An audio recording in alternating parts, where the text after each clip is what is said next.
Fandme godt, du cykler. Tænk på din mand og hans penge.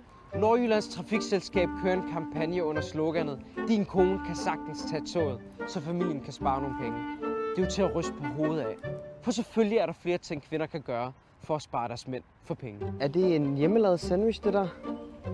Eller er den købt? Det er bare sådan, jeg tænker, du og din mand kan spare nogle penge, hvis du bare lige laver din egen madpakke.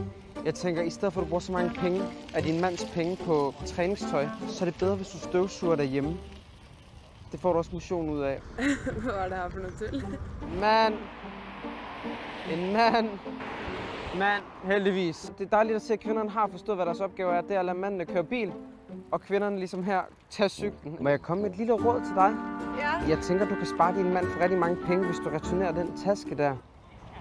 Det skal jeg ikke. Jeg kan se, at du spiser en is lige nu. Jeg foreslår, at du kan spise en isterning måske. Okay. Ja, nej, ellers tak. Jeg betaler sgu mig selv alt, hvad jeg har på. Nu har jeg et arbejde. Nå, du har et arbejde. Du tjener dine egne penge, eller er det din mands penge? Det er ikke din mands penge, men det er jo manden, der bestemmer, hvad pengene skal bruges på. Ja, men ved du hvad? Sådan er det sådan set ikke i vores forhold. Der bestemmer vi lige meget, og det har vi altid gjort. Er du sådan en selvstændig kvinde, eller hvad? Ja. Det skulle ikke være det.